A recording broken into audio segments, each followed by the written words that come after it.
This is Josh Wright after Ebbsfleet 1, Maidenhead 1. Well, that looked like a battling performance for a point. Yeah, listen, I think it was pretty obvious, or it should have been obvious, that tonight was never really going to be pretty on the eye, because right now the situation we're in, the position we're in, it's all about hard graft, determination, grit, all those words that you could use, and fighting for each other, but the club, the gaffer, everyone that deserves it, the fans, like I name absolutely everyone associated with the football club deserves more than what the results have been given recently. So tonight was going to be all about that fight, as I say, and determination, and I think we showed it. It wasn't our best performance in terms of on the ball, but maybe I'll be corrected, but for me we were, by far, we were certainly the better team. I think if anyone was going to win that football game, it should have been us.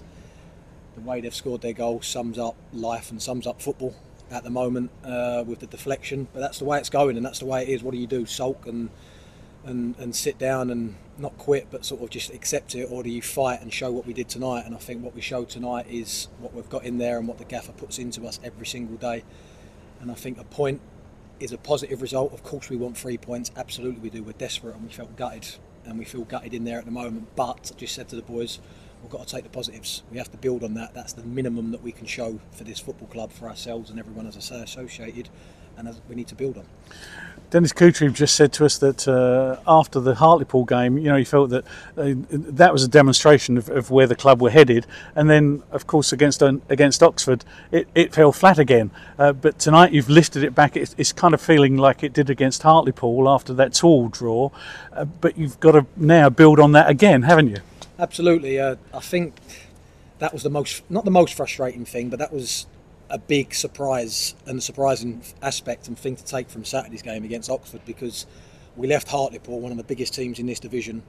Now for me, they've pretty much quite often been a league club in my career, and you go there and you felt that when we were there, and I thought we pretty much dominated that game. And in terms of shots on target, chances, box entries, you name it, what you want to say, we were by far the better team that day, and we finished that game, although we went 2-1 down in the last minute. It was, hang on boys, this is what we can do and this is what we can show with this group and what we're about. And we had all week to build on it, and we did, and we worked hard on the training ground, and we studied, and we knew exactly what we wanted to do, and we come out against Oxford, and no disrespect to Oxford, and I think we were expected to beat Oxford at home, or should be beating Oxford at home, and we started the game well, and then sucker punch, goal from a corner, set play, not good enough, go 1-0 down, then we find ourselves 2-0 down, and it's like, how on earth has this happened? But again, similar scenario, 10 men 5 minutes later, and we're fighting an uphill battle.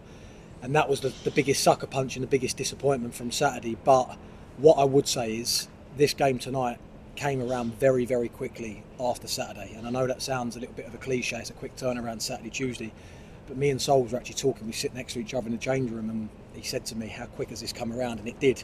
So to show the character and show that fight and hard work and running that we've showed tonight shows that we have got it, we have got that side of it, and we know we've got the quality with it. So once we can gel the both together, we're only going to be looking upwards. But that's the minimum tonight, what we showed tonight, for the badge, for everyone, us, our families, the manager, the coaches, Damien, the chairman, everyone, you guys, absolutely everyone. We're in this together, and that's the type of stuff that we need to show, what we've showed tonight. If we keep doing that at any level, and I say you do that at any level, you'll win more games or pick up more points than you won't.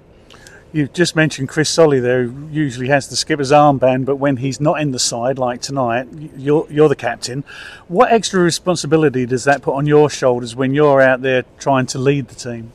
I find myself that I'm that type of character, that type of player. Anyway, I'm a leader. I try to lead from the front, vocally, whether that's in the changing room, around the place, day to day, out on the pitch, when we're high, when we're low. But I suppose when you've got that armband on, it's perceived and looked at a little bit differently. You're the one that's got to worry about your own performance, but you've also got to worry about what I would say the bubble and the circle around it. So you've got to keep people intact, you've got to lift people, you've got to talk to people, encourage people. You might have to see things that maybe, not that you wouldn't see or not that you wouldn't say if you're not captain, but you've maybe got to be that little bit more switched on, and you've got to lift the boys. And when you get that goal and go 1-0 up, you've got to say, come on, you don't stop now, you go again. Or when you concede a goal, you've got to lift yourself again so you don't go under or you don't concede another one. So there's just that extra little bit of responsibility, whether it be in the change room, out here, and you've just got to lead from the front, lead by example. and that's what I try to do. Sols is a fantastic skipper, and I've known Solly since we were little boys. We come through at Charlton together, and we've got a great relationship. And when he's doing it, I'm right behind him to support him. And when he's not available for one reason or another, albeit he might not be out or involved in the matchday squad, but he's there with me and he's supporting me and trying to help and lead the team. And that's all we can do. But we all need to lead it. The whole squad, the whole team, the whole place needs to lead it. Obviously, we might wear the armband at different times, but it's all about having 11 leaders out there and everyone associated in the squad to be leading as well. A couple of questions moving away from the match tonight. You're talking about leadership. I mean, did you ever see a career in coaching and management after you finished playing? Yeah, look, I've done a fair amount of my badges. It's one of the other reasons, with thousands of reasons, why COVID frustrates me so much, but I was on a roll with doing my badges, completed my UEFA B, was meant to be going straight onto my UEFA A, and I probably have that now. A lot of people say to me that they believe I'd be a right fit, or please God, a good manager if I was to ever become a manager. I prefer the management or the head coach role rather than the coach. I've been in the game, I say, from 4 years of age. I started playing football and that's all I wanted to do from that age, but I've played a lot of games. I've been in the game for many years at a professional level. I've been here, there and everywhere, from the top right down to the levels where we are now. I know a lot of people. Look, I don't know, certainly right here, right now, I love playing football here for Ebbsfleet United. I love playing for the gaffer.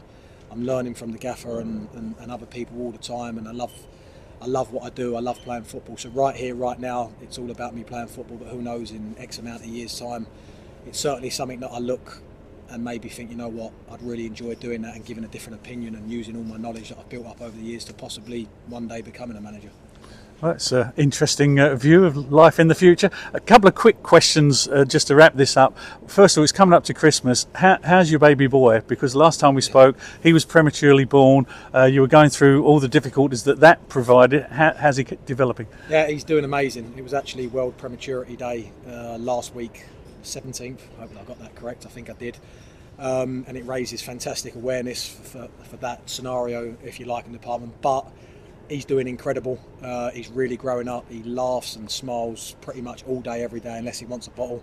And his big brother is showing him the way, if you like, at the moment, and being the dominant one. But what's happening is Dustin, the little one, is getting stronger and stronger, and I don't think it's going to be too long before it turns around. But look, I'm a big Christmas man. I absolutely love it. Anyone in my family will tell you that. I think it's the best time of the year, albeit people say it's cold and it can be stressful. For me, it's a time when we unite and we all come together, and that's not just family, that's friends. And to now have two boys to celebrate it with, on top of all our big family, both sides that we've got, I'm very excited. And if we can start winning points, picking more points up and winning football games, it'll top off, hopefully. That could be what my best Christmas yet.